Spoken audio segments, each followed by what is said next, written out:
اعوذ باللہ من الشیطان الرجیم بسم اللہ الرحمن الرحیم۔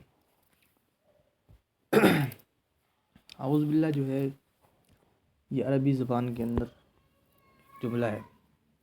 اس کا ترجمہ یہ ہے کہ میں اللہ کی پناہ میں آتا ہوں شیطان مردود کے شروں سے۔ قرآن کریم جب ایک آدمی شروع کرتا ہے تو سب سے پہلے اعوذ باللہ پڑھتا ہے، تو اعوذ باللہ من الشیطان الرجیم کا یہ ترجمہ ہے کہ میں اللہ کی پناہ میں آتا ہوں شیطان مردود کے شروں سے۔ اب اس کے اندر جو ہے نا قرآن مجید کی آفاقیت کا بیان ہے۔ قرآن مجید کی آفاقیت کا کیا مطلب؟ یعنی قرآن مجید اپنا خود تعارف کرنا چاہتا ہے کہ دو قسم کی چیزیں ہیں، ایک ہے خیر اور ایک ہے شر۔ اللہ تعالیٰ خیر ہے اور شیطان جو ہے شر ہے۔ تو پہلے سوال کا جواب مل گیا کہ دنیا کے اندر دو چیزیں ہیں، ایک خیر بھی ہے اور ایک شر بھی ہے۔ یہ سوال ختم ہو گیا کہ اللہ تعالیٰ نے خیر جو ہے نا دنیا کے اندر شر کیوں ہے؟ تو شر ہوگا تو خیر بھی ہوگا، خیر ہوگا تو شر بھی ہوگا۔ یہ پہلا سوال حل ہوا۔ دوسرا سوال یہ ہے قرآن مجید کی ضرورت کیوں ہے؟ یعنی قرآن مجید کیوں ضروری ہے؟ یہ اس لیے ضروری ہے کہ آپ کو بتائے کہ خیر کیا ہے اور شر کیا ہے۔ دوسرا سوال حل ہوا۔ تیسرا سوال اس اعوذ باللہ من الشیطان الرجیم سے یہ حل ہوا کہ قرآن مجید کا موضوع کیا ہے۔ قرآن مجید کا موضوع بھی یہی ہے کہ خیر کیا ہے اور شر کیا ہے، خیر کی باتیں کون سی ہیں، شر کی باتیں کون سی ہیں، اور اللہ تعالیٰ قرآن مجید میں یہ بتائے گا کہ اس خیر کو اپناؤ، یہ خیر اپناؤ اور یہ شر، اس شر سے بچ جاؤ۔ دنیا کی کوئی بھی طاقت، کوئی بھی، حتیٰ کہ ادیان، فرقے سے اوپر ادیان آتے ہیں، پھر ہر فرقہ کہتے ہیں میں صحیح ہوں، کبھی کوئی فرقہ یہ نہیں کہتا کہ میں شریر ہوں، میں شیطان ہوں۔ کیوں؟ یہ ایک اعلیٰ کوالٹی ہوتی ہے جو لوگ اپناتے ہیں، ٹھیک ہے۔ اسی طرح پھر ادیان میں جائیں تو ہر ایک دین یہ نہیں کہ دعویٰ کرتا کہ میں شریر ہوں۔ ملحد بھی یہ دعویٰ نہیں کرتا کہ میں دہشت گرد ہوں۔ ملحد وہ جو اللہ کو نہیں مانتے، اللہ کے وجود کے منکر ہیں، وہ بھی یہ دعویٰ نہیں کرتے کہ ہم جو ہے نا کیا بولتے ہیں اس کو، شریر ہے یا شر پر ہیں۔ وہ بھی کہتے ہیں ہم خیر پر ہیں، ہم صحیح ہیں، ٹھیک ہے۔ تو قرآن مجید کی پہلی آیت یہ آفاقیت پر دلیل ہے، یعنی قرآن مجید فطرت کے قوانین کے اوپر جو ہے نا اترا ہے، اور قرآن مجید ایک آفاقی کتاب ہے۔ یہ کسی خاص گروہ مذہب کے لیے نہیں ہے، بلکہ یہ تمام لوگوں کے لیے، تمام انسانیت کے لیے ہدایت ہے۔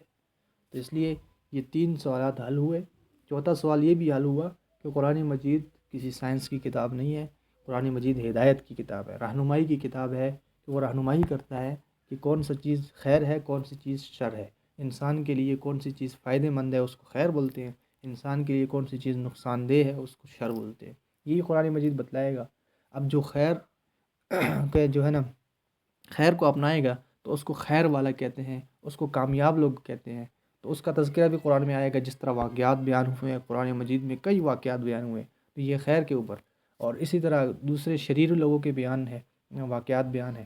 سب سے بڑا خیر اللہ ہے، ٹھیک ہے، یعنی سب سے بڑا خیر کی چیز اللہ تعالیٰ ہے، جو اللہ تعالیٰ والصلح خیر، اللہ تعالیٰ اصلاح کی جو ہے نا ترغیب دیتا ہے۔ اللہ تعالیٰ اصلاح کی جو ہے نا کیا بولتے ہیں اس کو ترغیب دینے کے ساتھ ساتھ اللہ تعالیٰ توحید کی جو ہے نا سب سے بڑی اہم چیز توحید ہے، اللہ تعالیٰ توحید کی طرف دعوت دیتا ہے اور شرک سے بچاتا ہے، کیونکہ شرک دہشت گردی ہے اور توحید جو ہے یہ انصاف پسندی ہے۔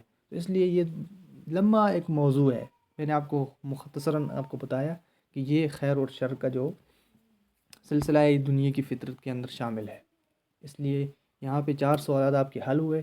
جو ملحد ذہن کے لوگ ہیں، اور جس طرح آج کل الحاد کا دور ہے، تو اس لیے یہ جو ہمارا طرز ہے اس لیے نہج پر، یہ انشاءاللہ ان کے لیے کارآمد ثابت ہوگا۔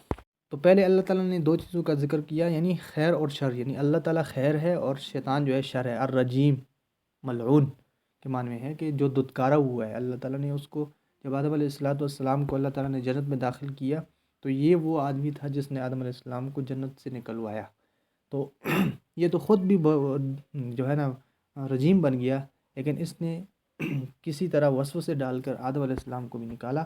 اس لیے یہاں سے ایک اشارہ ملتا ہے، یہ اشارہ ہمارے طرز کے مطابق ہے کہ جس طرح یہ جو شیطان ہے یہ تمہارا دشمن ہے، یا بنی آدمہ انہ لکم عدو لا تعبدوا الشیطان ان الشیطان کان للرحمن عصیا، اس طرح کے الفاظ قرآن مجید میں کئی جگہ پہ ہیں کہ وہ تمہارا دشمن ہے۔